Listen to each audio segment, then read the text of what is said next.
Okay, here's the first of two questions I think that we all want an answer to.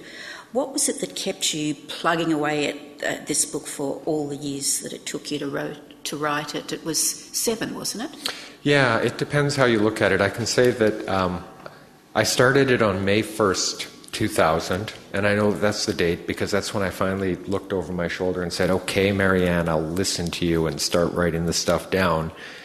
The final edit was April 9th, 2008, so that's an 8-year period. But the actual write-in was 6 or 7 years with a lot of editorial input. You know what? This idea of having to keep plugging away at it and return to it. And I get this question all the time, like what would make you go back to it and slog your way through? Did you have someone you could read it to who said, that's lovely, honey, continue? No, not really. I mean, I was working by myself, but it was never a slog. I mean, because I love writing, because it's what I do that makes me happy, and if I don't write, I become a little bit grouchy, so it's good for me to be writing.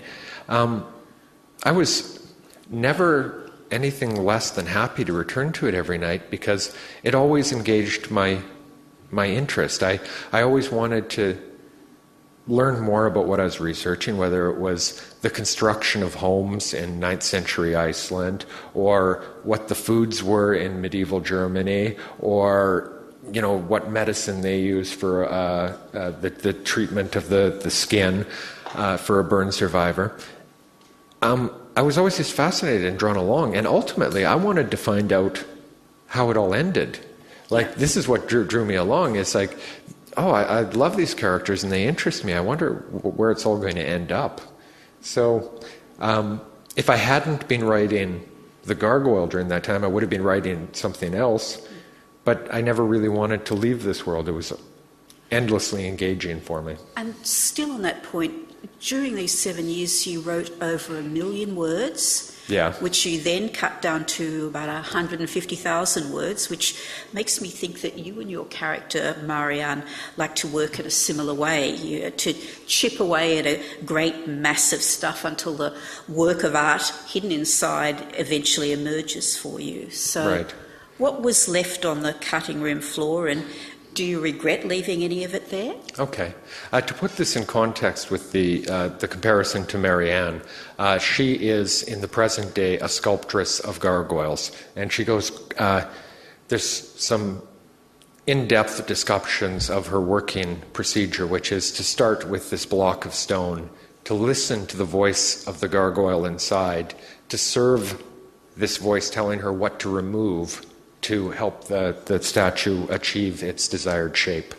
And yes, I think that there is a comparison. I write and I write and I overwrite, and most of it is, even while I'm writing it, I know it's not ever going to make it into the final version of the book. I was talking about developing characters. For example, there's one character who's named Sayuri Mizumoto. And she's a Japanese woman who's the physical therapist for the narrator of the book as he recovers. And I wanted to write a Japanese woman character, and I thought, well, okay, he's in the hospital, he's recovering, he needs this physical therapist, this will be a good thing to do. For me to understand this character, to begin with, I did a character sketch. And I'm sure that everybody who took a grade 7 English class knows what this is, where you write down, I am Sayuri Mizumoto, I am 28 years old, I have long black hair, I was born in Tokyo. And it's just a very, very basic starting place. And most of that is incorrect. In the final version, most of that is not what she ended up being. The next thing that I did, well, as I was living in Japan, I looked around to my friends and I thought, well, okay, your hair is appropriate. I like the way your eyes are. Your height is fantastic. And Sayuri ended up being quite short, even for a Japanese woman. And one of the women that I was working with was quite short, and she was talking about being in North America, and the challenge for her was to find clothes that fit her. So she said, oh yeah, when I was in America, the only place I could go shopping for clothes was the kids section of Gap. And I thought, oh, that's a lovely detail that I'm going to steal outright. So, I end up stealing that sort of thing. And then I still didn't really understand this character, so one of the ways into her mindset was I went back to her junior high school days, and I started writing out diary entries. And the diary entries could be about anything. They could be about her favorite band, a boy that she had a crush on, her life goal, what she thought was cute. Didn't matter. But even at this age in junior high school, she knew that she wanted to get out of Japan and experience more of the world. So she was writing in English to practice her English. Now, because I'd been a teacher of English to Japanese people, I knew what the traditional mistakes are, what is common, the common errors. So I wrote her diary in English, but with the common errors that a Japanese learner of English would be making. So this character I built up, piece by piece, and when I finally did know her well enough to set her loose into the novel, I was talking about trusting the character enough to follow them around. Yeah. So in this case, Sayuri would do something that surprised me, but it would feel correct. And I'd go, well, I have no idea why you did that. But it feels right, so I'm going to step back for a day or two. And then 2 days later, I'd think, well, okay, now I understand. It's because when you were in junior high school, this boy broke your heart, and you're afraid of that happening again, so you're going this way instead of this way. In the process of writing out all this background information, the character sketches, the diary entries, well, I know absolutely in the process of writing it, there's no place in my book for that. No. But I can't regret doing any of that because I wouldn't end up with what I hope is a living, breathing, intelligent, surprising character at the end. It's the way a number of actors work with their characters as well. I'll just go a little bit further, which is, and then of course, this is just sort of the construction of characters. There's also, I overwrite the story as well, and there's, so often I would be following the characters and they either wouldn't quite be developed and I'd have to write off a section that they're traveling before I find out exactly who they are, and then have to reel that back in and go, okay, this is not quite true because I didn't quite have you at the start of it, but I did have you at the end of it, and that gets crumpled up and thrown over the shoulder. Or you write this out, and even though it's true, there's no point in the plot for it. I mean, it could be absolutely interesting, but it's not helping you to get towards the end. Yeah. Yeah. Okay, second, if you'll pardon the expression, burning question. Mm-hmm. How come this book, unlike other little lost gems, isn't mouldering away in some publisher's slush pile of manuscripts? Just how did you manage to get it published? I mean, your agent came into the process quite late in the piece, didn't he? Right. This is a bit of a story, but I think it's a good story. It's a good story for people to hear because it comes across a bit as that fairy tale. I mean, the truth is always a little bit more complicated than that, but I didn't have any connection to writers. I didn't know any writers, professional writers. I didn't have an uncle who worked in an agency. I was just completely on my own with this. But at about 3 years into the process of writing the book, I looked down and I thought, you know what, all those things that I practiced earlier, the poetry, well, that taught me the beauty of the line and the concentrated idea. The stage plays were all about dialogue, and I'd learned the skills of writing dialogue. Screenplays were all about the visuals and the action. You can't get inside the heads of the character. And all these things, the 15 years of practice that I had done, the apprenticeship in coffee shops overnight, came together, and I go, all these skills are working together. And for the first time in my life, I've written something that I'd be very, very proud to have on a bookshelf for sale. So I made the decision, I'm happy with this, I think that this is publishable, and I'm going to do everything I can to get it published. And basically the simple decision that I made was, I'm going to start by contacting the best agent in the world and get rejected all the way down Well, chutzpah.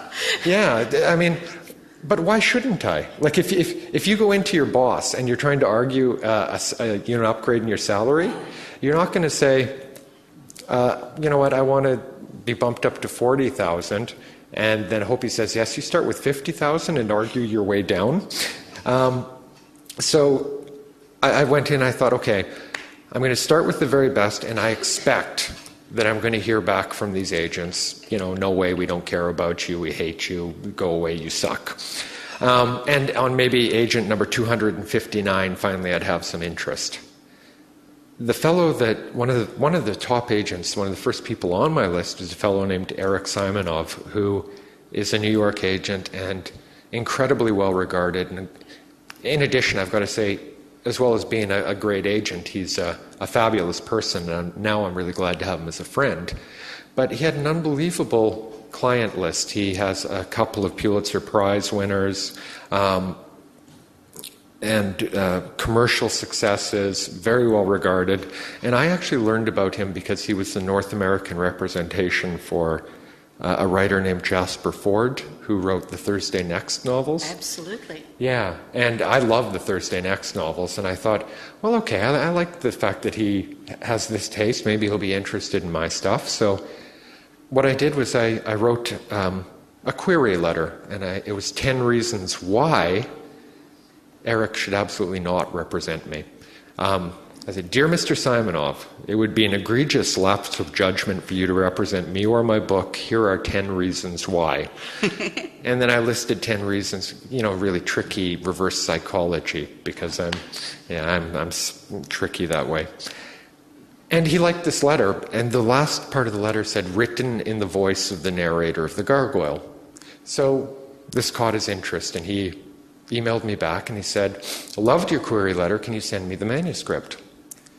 And because I'd committed to pursuing this in the most professional and the best manner that I could, I had a manuscript printed out, ready to go. It was sitting in a box. All I needed to do was label it. So I immediately ran down to the post office. And the book was a lot longer at this point. It was about 200,000 words at this point. And this is big. I could sort of lug it, barely carry it down to the post office. And I sent it off and overnighted it because I wanted it to get to him the next day. And then I sort of sat looking at my telephone, 1 week goes by, 2 weeks go by. And then I realized that, we live in the 2000s and I should check my email. So I checked my email and I got a message from him, and it basically said, listen, I think you're a really good writer. I think there's a fabulous story in here. I like the characters, they're very interesting. But this book's just way too long, and I was defeated by the girth of the thing. Basically, thank you very much for submitting, Eric Simonov.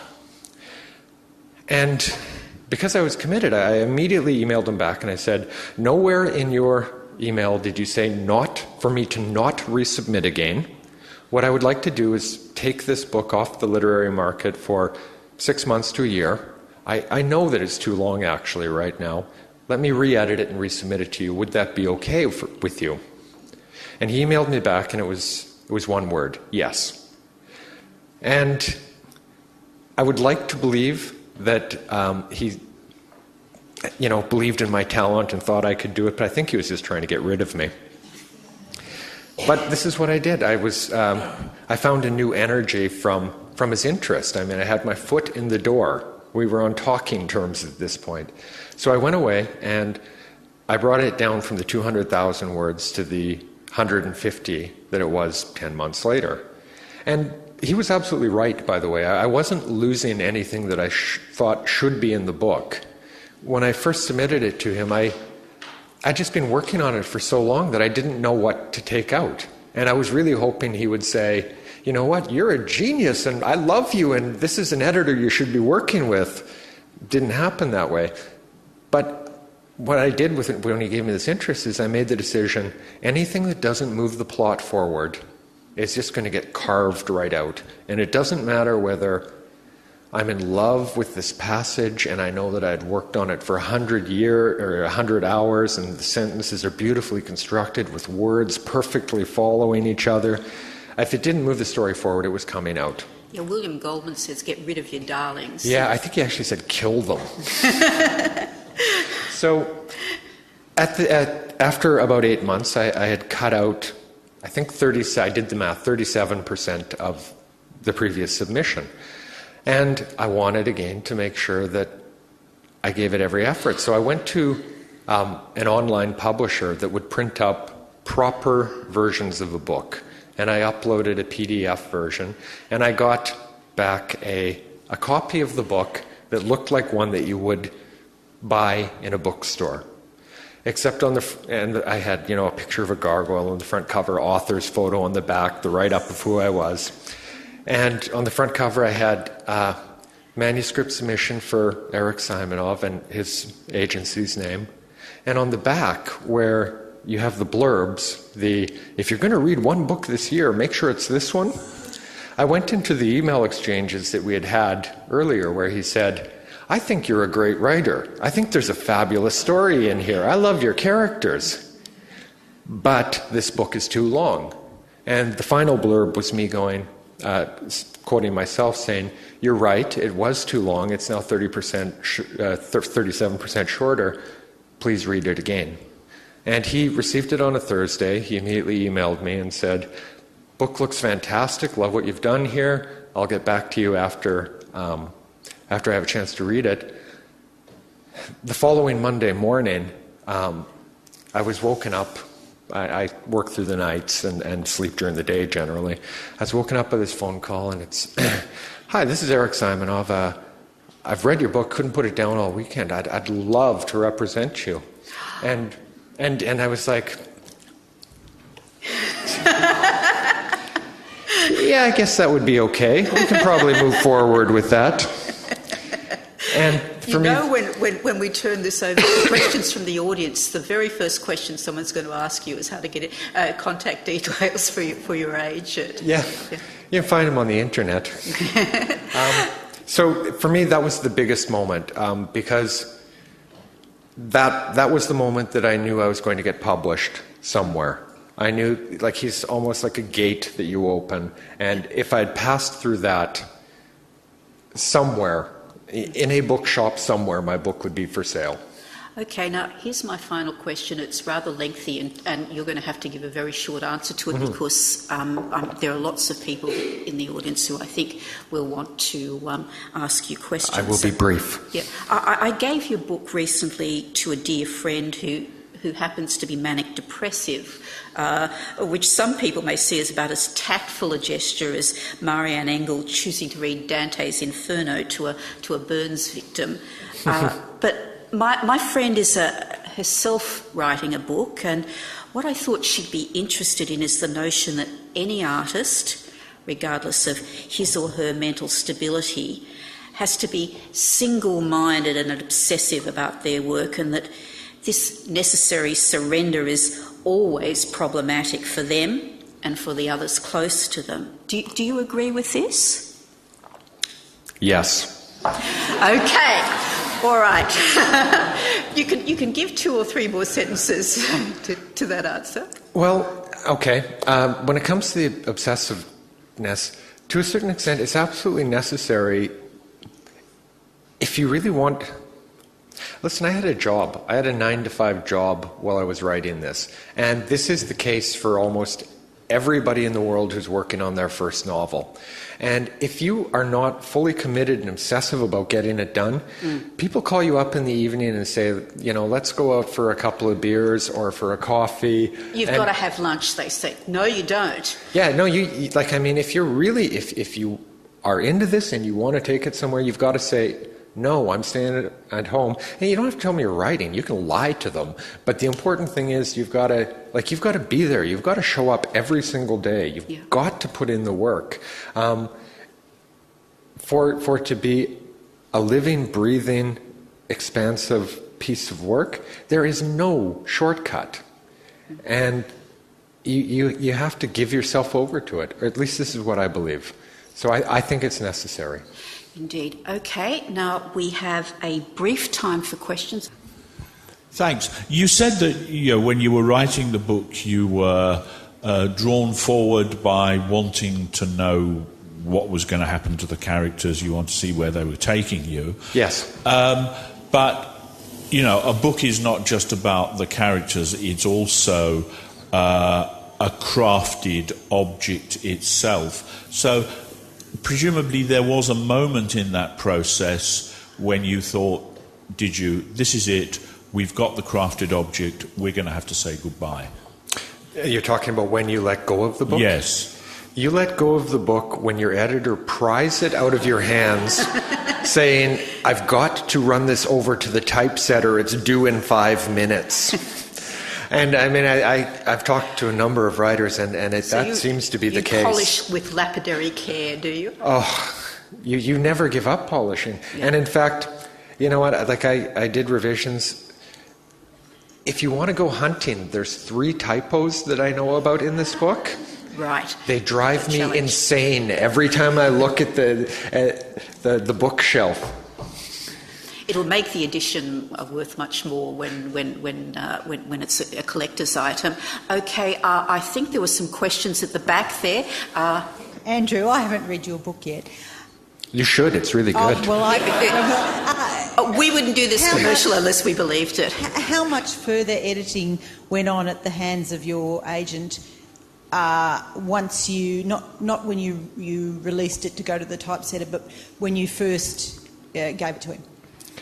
I had a very, very interesting situation, and this is after my agent took me on. The book was first sold to Random House Canada. They were the first purchaser of the book. This was a month after my agent took me on. And at that time, I worked with an editor at Random House Canada, a lovely woman named Anne Collins, who's the vice president and a terrific editor, for about 4 months. And it was just her and I working together, tightening things up. And at this point, then I had a version that was tighter and ready to go out to the world. So this was in December 2006 that I was sold to Random House Canada. In the following spring, it went out to the world. And the American publisher, which is Doubleday, and the UK publisher, which is Canongate, took it on, and they wanted to have editorial input as well. And I just said yes. This is wonderful for me. The more intelligent people giving me feedback on how to make the book better, I'm overjoyed about this.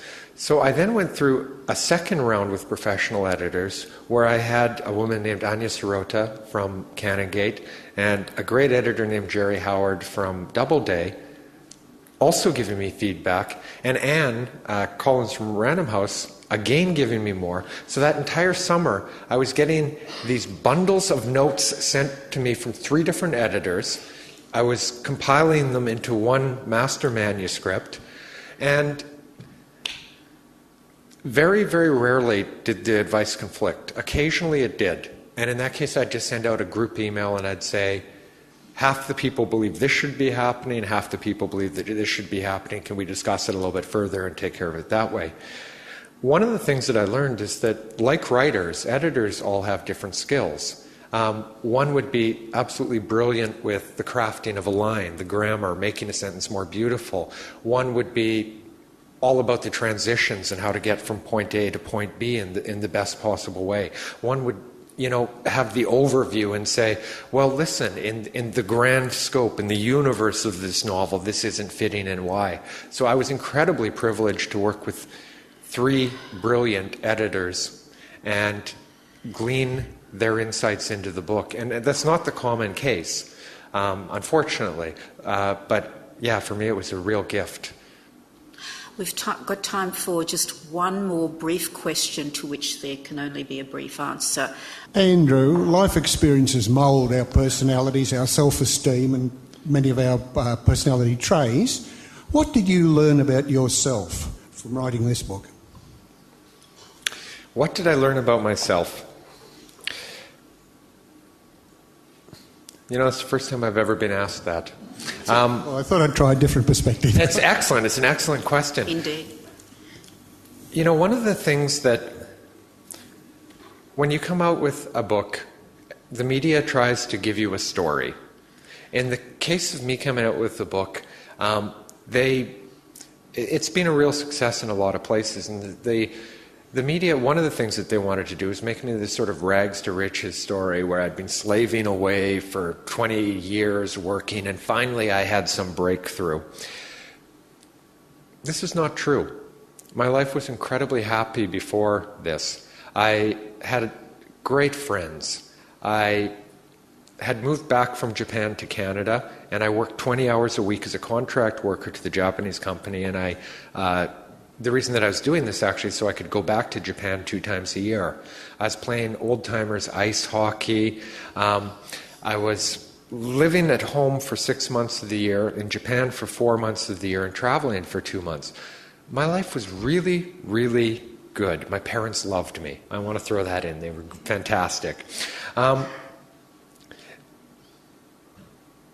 All this really did was make my life a little bit better. And it's not, I guess what I learned is that there's no end goal. It's not like you publish this novel and all of a sudden you feel, wow, now I'm a success, I've done it, I've reached this goal. Because I'd always hoped for this. I mean, at the back of my mind, I was absolutely writing for myself.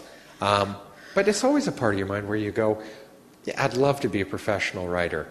And I guess it's just, everything is a progression, and now I can see the next step. Well, we look with great anticipation to your next book, which I understand you're working on right this very minute. And thank you very much, Andrew, for that. Thank you all for coming out.